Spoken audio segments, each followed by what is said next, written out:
Hey guys, welcome back to my channel. তো সবাই কেমন আছে? আশা করি সবাই খুব ভালো আছে। আমরাও খুব ভালো আছি। তো অনেকদিন ধরে বড়মশাইকে ফোন কেনার কথা বলছিলাম। তো আজকে আমরা অবশ্যই চলে গেছিলাম ফোনের দোকানে। তো ফোনের দোকানে গিয়ে আমাদের কোনো ফোনই পছন্দ হচ্ছিল না। তো আমি একটু দোকানটা এদিক ওদিক ঘুরিয়ে দেখেছিলাম। দোকানে প্রচুর হারে কালেকশন ছিল, একটু দাম বেশি, বাট কালেকশনগুলো খুবই ভীষণই ভালো।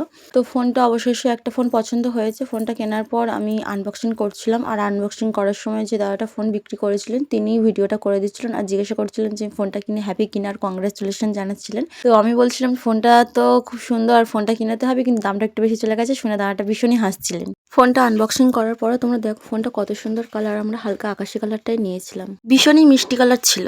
Congratulation sir and ma'am, purchase করছে ওপো A6X। কেমন লাগছে একটু বলো। ভালো তো লাগছে, কিন্তু দাম বেশি হয়ে গেছে। দামটা চলে গেছে বেশি।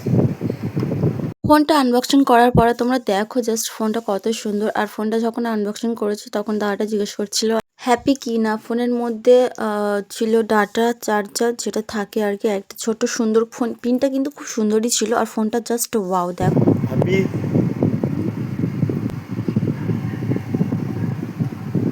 আমি তো ভীষণই খুশি ছিলাম। একটু আমার বড়মশাই মনটা একটু ভারী ছিল, কারণ ওনার টাকাগুলো যেহেতু গচ্ছা গেছে। তো আমি তো ভীষণই খুশি ছিলাম। তো আজকে ছিল এই পুরো ভিডিও। তো ভিডিওটা কেমন লাগলো সবাই কমেন্ট করে জানাবে, আর পরের ভিডিওর জন্য অপেক্ষা করো। টাটা।